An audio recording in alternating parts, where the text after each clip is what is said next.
अगर कोई आपके अधिकार का उल्लंघन करे, आपको नुकसान हो, लेकिन वो क्राइम ना हो, तो सवाल ये है न्याय कैसे मिलेगा। यहीं से शुरू होता है लॉ ऑफ टॉर्ट। नमस्कार दोस्तों, आज हम समझेंगे टॉर्ट क्या है, उसकी परिभाषा और उसके इम्पोर्टेंट तत्व कौन कौन से हैं और उससे रिलेटेड जो भी इम्पोर्टेंट केसेस हैं जो एग्जाम्स में हमेशा पूछे जाते हैं। अगर आप लॉ, जुडिशरी या लॉ एग्जाम्स की तैयारी कर रहे हैं तो ये वीडियो एंड तक जरूर देखिएगा और हमारे चैनल को प्लीज सब्सक्राइब करिएगा और बेल आइकन जरूर प्रेस करिएगा ताकि आगे आने वाला वीडियो अब तक आसानी से पहुंच सके। और अगर आपको हमारा वीडियो पसंद आता है तो प्लीज एक लाइक, कमेंट, शेयर करना नहीं भूलिएगा। तो आज का हमारा यही टॉपिक है टॉर्ट, जिसे हम हिंदी में अपकृत्य कहते हैं। उसकी परिभाषा क्या है, उसके अर्थ क्या है, कौन कौन से विधिवेता ने इसके बारे में विचार दिया है, टॉर्ट के आवश्यक तत्व यानी इसेंशियल एलिमेंट्स कौन है और इससे रिलेटेड इंपॉर्टेंट केसेस के बारे में आज हम इस वीडियो में डिस्कस करेंगे। और ये बहुत ही इंपॉर्टेंट क्वेश्चन है और ये हमेशा पेपर में पूछा जाता है। सबसे पहला क्वेश्चन आपको यही रहेगा, टॉर्ट क्या है। तो आज का हमारा प्रश्न बनता है, टॉर्ट की परिभाषा दीजिए तथा उसके आवश्यक तत्वों की व्याख्या करिए। तो सबसे पहले हम टॉर्ट के इंट्रोडक्शन के बारे में जानेंगे कि टॉर्ट एक दीवानी अपकृत्य यानी सिविल रॉन्ग है जिसमें किसी व्यक्ति के विधिक अधिकार का उल्लंघन होता है और जिसके लिए दीवानी न्यायालय में क्षतिपूर्ति प्रदान की जाती है। टॉर्ट शब्द फ्रेंच भाषा की टॉर्टम से लिया गया है जिसका अर्थ है गलत या टेढ़ा कार्य। मतलब टॉर्ट जो है वो किस फ्रेंच भाषा के टॉर्टम से लिया गया है जिसका अर्थ क्या है, गलत या टेढ़ा कार्य। और टॉर्ट एक क्या है, एक सिविल रॉन्ग यानी दीवानी अपकृत्य है जिसमें किसी व्यक्ति के विधिक अधिकार का उल्लंघन होता है और जिसके लिए दीवानी न्यायालय में क्षतिपूर्ति प्रदान की जाती है, यानी सजा नहीं दिया जाता किसी व्यक्ति के विधिक अधिकार के, उसके राइट्स का उल्लंघन होता है तो लेकिन उसके लिए न्यायालय में उसकी जो भी क्षतिपूर्ति होती है उसकी कंपेसेशन दिया जाता है। तो हमारा यही इंट्रोडक्शन है टॉर्ट का। आई होप आपको इसका इंट्रोडक्शन समझ में आ गया होगा कि सबसे पहले टॉर्ट किस सब फ्रेंच भाषा से लिया गया है। अब उसकी हम परिभाषा के बारे में जानेंगे जिसमें सालमन के अनुसार टॉर्ट जो है वो एक दीवानी अपकृत्य है यानी सिविल रॉन्ग है जिसके लिए उपाय के रूप में अनिर्धारित हर्जाना प्रदान किया जाता है। परिभाषा की व्याख्या यानी एक्सप्लेनेशन क्या है टॉर्ट का, कि सालमन की परिभाषा से यह स्पष्ट होता है कि टॉर्ट न तो अपराध है और न ही केवल अनुबंध का उल्लंघन। इसमें कर्तव्य जो है वो कानून द्वारा निर्धारित होती है और इसका उद्देश्य दोषी को दंडित करना नहीं बल्कि क्षतिपूर्ति प्रदान करना होता है। सरल शब्दों में अगर हम समझें तो जब कोई व्यक्ति अपनी गलत काम से किसी दूसरे व्यक्ति को लीगल राइट को नुकसान पहुंचाता है और कोर्ट उस नुकसान का कंपेसेशन देती है तो उसे हम टॉर्ट कहते हैं। यानी कोई व्यक्ति जो है वो किसी दूसरे व्यक्ति के लीगल राइट्स का नुकसान पहुंचाता है, उसके विधिक अधिकार का उल्लंघन करता है तो कोर्ट उसे सजा नहीं देती है, वो क्राइम नहीं होता है, लेकिन उस क्राइम का, उस नुकसान का कंपेसेशन देते हैं तो उसे हम टॉर्ट कहते हैं। बल्कि पीड़ित को हुए नुकसान की भरपाई करना होता है। टॉर्ट में हर्जाने की राशि पहले से निर्धारित नहीं होती है बल्कि न्यायालय परिस्थितियों के अनुसार तय करता है। आई होप आपको टॉर्ट अच्छे से समझ में आ गया होगा। अब हम नेक्स्ट टॉपिक पे चलते हैं, टॉर्ट के आवश्यक तत्व कौन कौन से हैं। किसी भी कार्य को टॉर्ट सिद्ध करने के लिए 3 आवश्यक तत्व होने चाहिए। पहला, इनमें से कोई एक भी तत्व अगर अनुपस्थित है तो वो टॉर्ट नहीं होता है।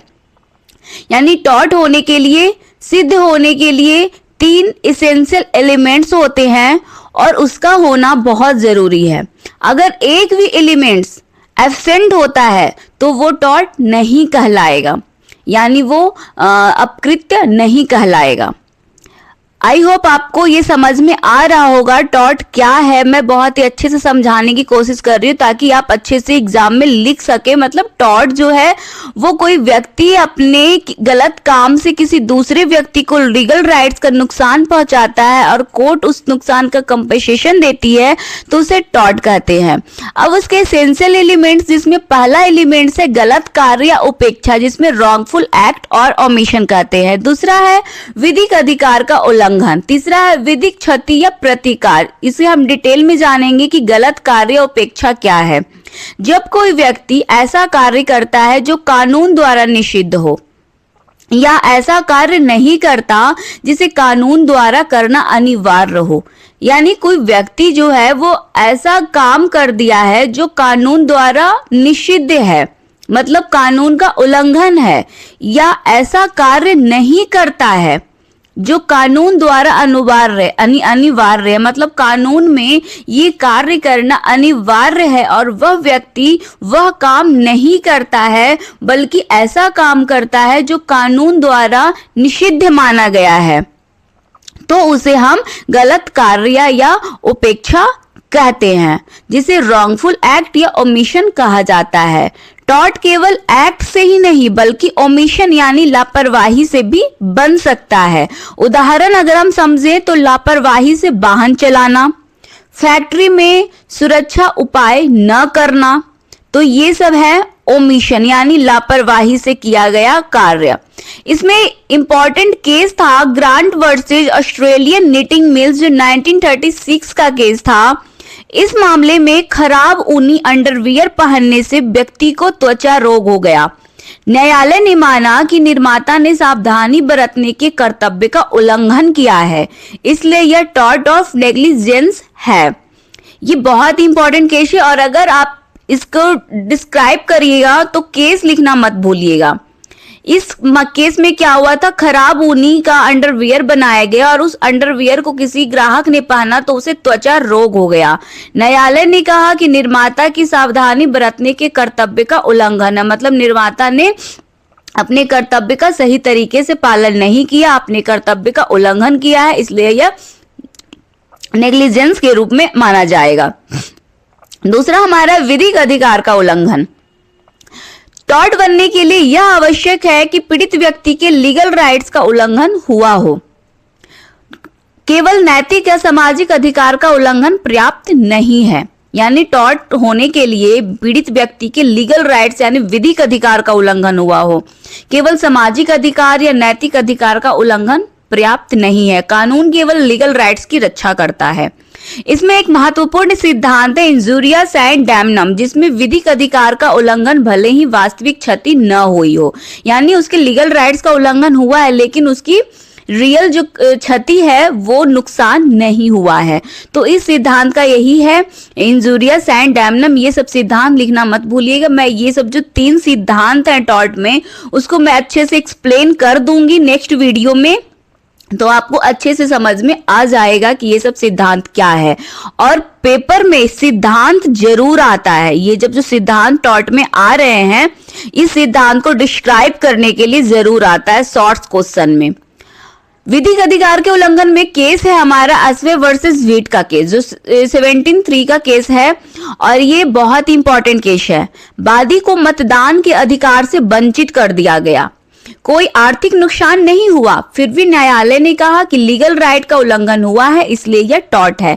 यानी वादी को वोट देने से इनकार कर दिया गया, उसे वंचित कर दिया गया, तो कोई आर्थिक नुकसान तो हुआ नहीं, फिर भी न्यायालय ने कहा कि लीगल राइट जो उस व्यक्ति का है, वादी का है, उसका उल्लंघन हुआ है, इसलिए यह टॉर्ट माना जाएगा। तीसरा विधिक क्षति या प्रतिकार यानी लीगल डैमेज और लीगल रेमेडी। जब किसी व्यक्ति के लीगल राइट्स का उल्लंघन होता है तो कानून उसे न्यायालय से प्रतिकार यानी रेमेडी प्रदान करता है। जब किसी व्यक्ति के लीगल राइट्स का उल्लंघन होता है तो न्यायालय यानी कानून में यह अधिकार है, यह लिखा है कि न्यायालय से प्रतिकार उसे दिया जाए। टॉर्ट में रेमेडी मुख्यतः डैमेजेस यानी हर्जाना होती है। टॉर्ट में उपाय जो है, प्रतिकार जो है वो किस वजह से चुकाया जाता है, हर्जाना देकर। इसमें सिद्धांत है यूबी जस्ट लिवी रेमेडियम, जहां अधिकार है वहां उपाय है। इसमें एक केस आया था हल्सबरी लॉज ऑफ इंग्लैंड, जिसमें कहा गया कि जहां विधिक अधिकार का उल्लंघन होता है वहां न्यायालय द्वारा रेमेडी दी जानी है। ये बहुत ही इंपॉर्टेंट केस है और जो भी केसेस मैं बता रही हूँ वो केस आपको अलग से भी शॉर्ट्स क्वेश्चन में पूछ लेता है। ये सब जैसे हल्सबरी लॉज ऑफ इंग्लैंड या ये सब जो सिद्धांत मैं बता रही हूँ वी जस्ट लिवी रिविडियम, तो ये सब जो सिद्धांत है साइंस रिविडियम, तो ये सब जो सिद्धांत है डैमनम वाला जो सिद्धांत है ये सब आपको पेपर में शॉर्ट्स क्वेश्चन में पूछता है। तो मैं इसे अच्छे से एक्सप्लेन कर दूंगी नेक्स्ट वीडियो में, तो आप वहां पर जाके जरूर देख लीजिएगा। आई होप आपको ये टॉपिक समझ में आ रहे होंगे। टॉर्ट क्या है, उसके इसेंशियल एलिमेंट्स कौन कौन से हैं, तो 3 एलिमेंट्स हैं और इसमें 3 आपके दो सिद्धांत आए हैं। अब हमारा इसमें अपवाद आता है, ये है तीसरा सिद्धांत जो अपवाद के रूप में है डैमनम सैन इंजूरिया, जिसमें वास्तविक नुकसान हुआ है लेकिन लीगल राइट्स का उल्लंघन नहीं हुआ, तो टॉर्ट नहीं बनता है। यानी टॉर्ट होने के लिए 3 सिद्धांत का होना 3 आवश्यक तत्व का होना जरूरी है, तभी वो टॉर्ट कहलाते हैं। अब हमारा कंक्लूजन इससे यही निकलता है कि अतः स्पष्ट है कि टॉर्ट एक दीवानी अपकृत्य है जो विधिक अधिकारों की रक्षा करता है और इसका मुख्य उद्देश्य पीड़ित को क्षतिपूर्ति प्रदान करना है, न कि दोषी को दंडित करना।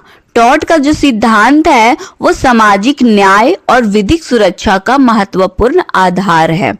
यानी टॉर्ट एक दीवानी अपकृत्य है, जैसा कि मैं पहले भी बता चुकी हूँ, एक सिविल रॉन्ग है जो विधिक अधिकारों की, जो लीगल राइट्स जो होते हैं लोगों की, उसकी रक्षा करता है और इसका मुख्य उद्देश्य जो है वो पीड़ित को क्षतिपूर्ति प्रदान करता है, न कि दंडित करता है।